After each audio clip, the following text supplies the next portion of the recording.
At Dikos Cosmos, Unfair World, which has just been screened within the official section of the festival. The team, the whole of the film, who has come to the festival in San Sebastian to present this production. We have with us Filipos Tsitos, who is the director of the film, the actor and protagonist of it, Antonis Kafetsopoulos, I hope I pronounced that more or less correctly, and the producer of the film, Alexandra Bosiu. So if you deem, let's ask the director whether the film has been screened already in Greece, and what does it mean for a film like this to be in the San Sebastian Film Festival?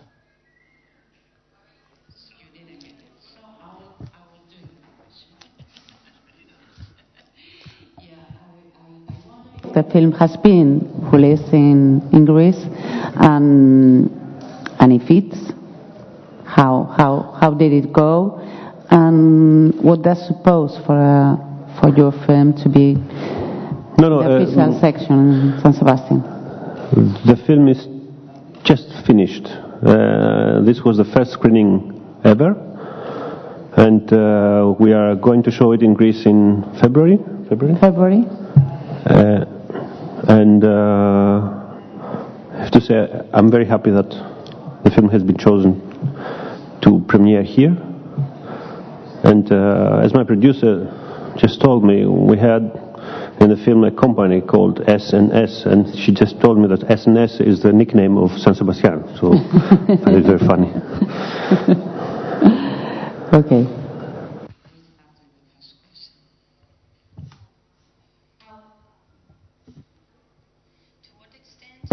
This film is a tale on the moral and the economic and the social crisis that we're living in Europe and in mostly the whole world. Well, to tell you the truth, it was meant to be, because it had been written, I started to write in 2003, so there was no crisis then. And additionally, I started to write it, to shoot it in Germany, because I'm living in Germany too. And slow by slow, I moved the whole film to Greece, and accidentally, it has been shot in the middle of the crisis. But the funny thing is that it fits. And if you ask me what's exactly the relation,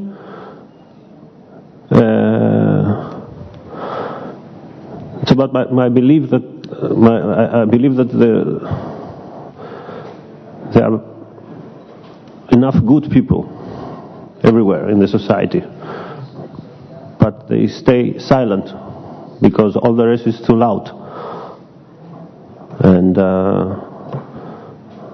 I still believe that if these good people in every section, in every part of the society wake up and do something in their own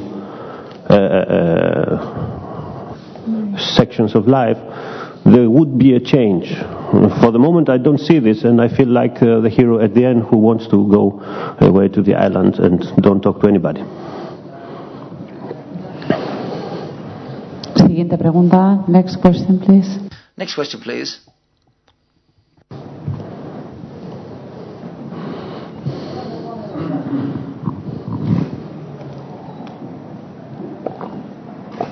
Sí. Yes.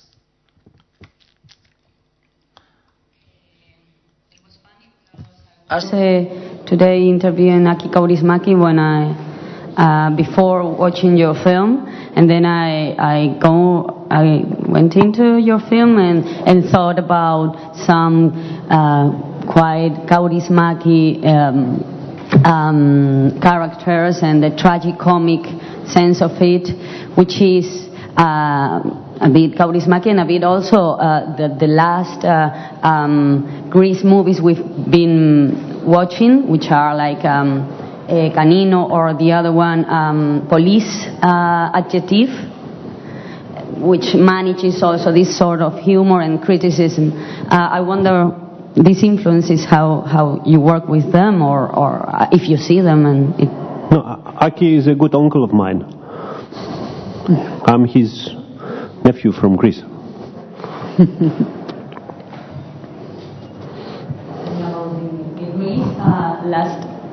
And about the Greece and the Greek last movies, like the same sense of humor. I mean, like in Canino or Adjective or Police Adjective. Sorry, Police Adjective is a Romanian film. I can only talk about my films. What can I tell you?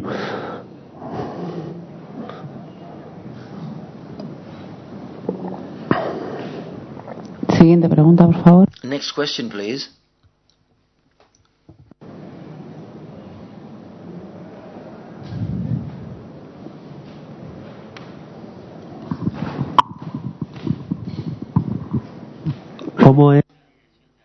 How did you direct the actors? How did you direct the actors? How was the directing work with the actors?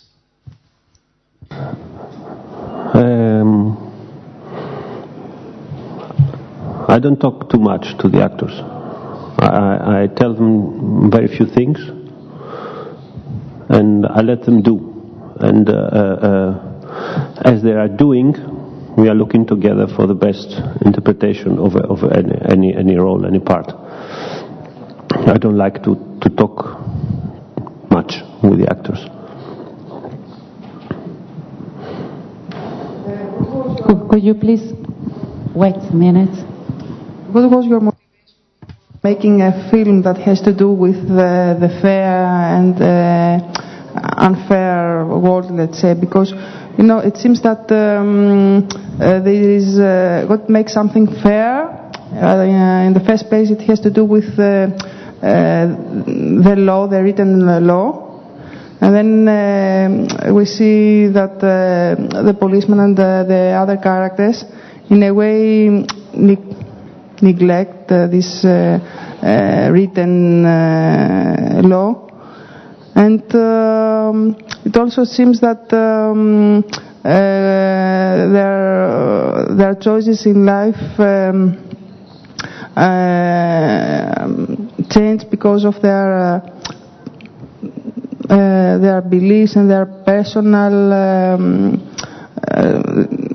their personal socio-economical status. And what was the first thought in your mind then when you said, okay, I will do something that has to do with the fair and the unfair? I mean, for me it wasn't about the fair and unfair, it was about moral, about ethics. And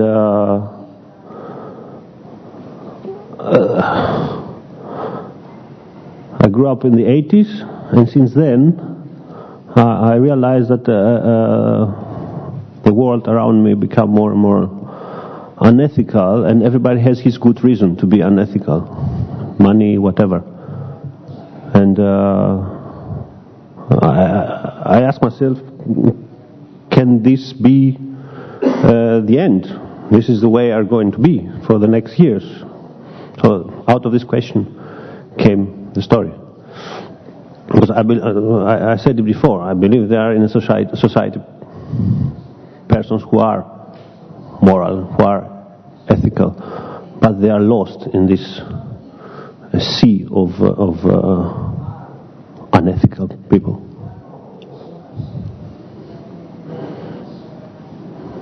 Siguiente pregunta, por favor. Next question, please.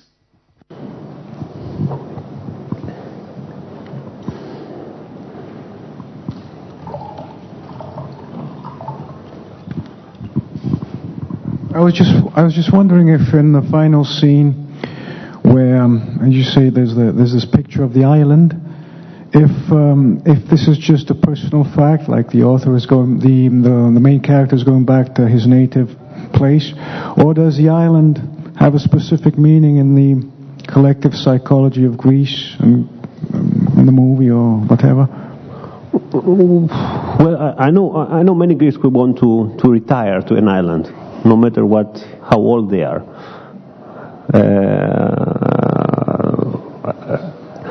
I would like to do it too. I cannot do it right now. But personally, I'm not satisfied at all with the way the society in the society is functioning, and I don't know any way to deal with this. So I'm catching myself from time to time to throw everything away and retire. But because I can do it, I did a film about it. Yeah. Siguiente pregunta, por favor. Next question, please.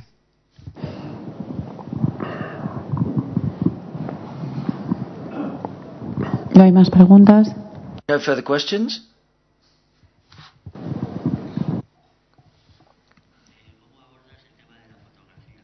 Photography. How did you deal with the photography? Those silences that the actors have, how did you address that? How the photography and the silences with the actors? Did you use the light? Yes, he used the light. That's the guy. The idea was to create an artificiality, and our main direction was to build setups which remind theater, but it's not exactly theater. So this is the reason the light is always from above, and this is the reason why the camera is so still. I'm sorry, you asked something about the silences as well? Yes. Can you please repeat this part of your question because it was not translated? Quería repetir la pregunta sobre. That is to say, how do you interact when the actors are in silence and you need to get an answer from them or to get a response from them? How do you manage to do that with the silences?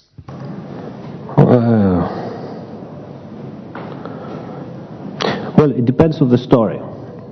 If you set a good question to the spectator and you leave the actor react, most of the times he doesn't need to speak. For instance, for the scene, the two times he goes to his officer to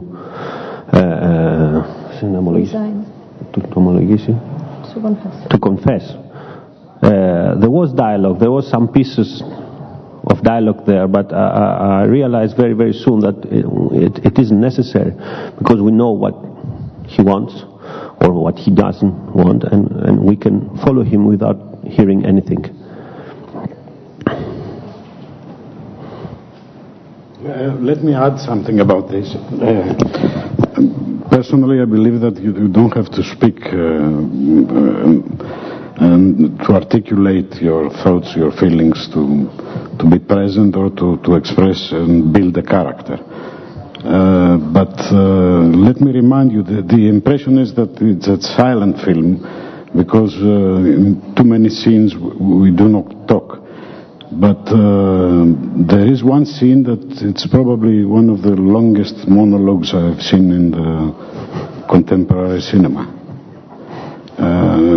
And both those things are in the same film, which was very interesting to us. I mean, I suppose for Philippos and of course for me.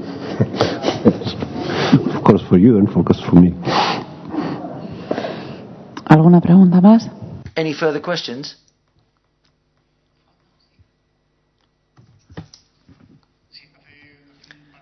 A couple of years ago, we saw your previous film, the Platos Academy, which has a completely different tone that we've seen now, which is quite contained. The other was a comedy, or pure comedy, and more explicit. I'd like to know how you address the difference between both projects, because this is more tragic comedy, the other was comedy. I'm not too sure. They're completely different films in that sense. Whoever saw the previous film and saw this film may have been surprised. True. Doing films nowadays is very, very difficult. We don't have many possibilities. And I have to try to find the style I like, or what I like, what I don't like. So every time I do a film, it's like an exercise. It's like searching the way, my style, the style, what I want, what kind of stories I would like to tell, etc. What remains constant is that the main characters are male, older than me, being on a very ambivalent moment in their life. If they don't change something now, they will not change it. They will never change it. That's it.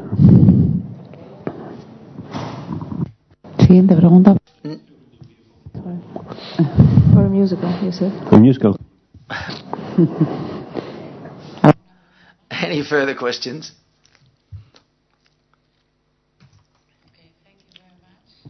Thank you. Muchísimas gracias. Thank you very much, everybody.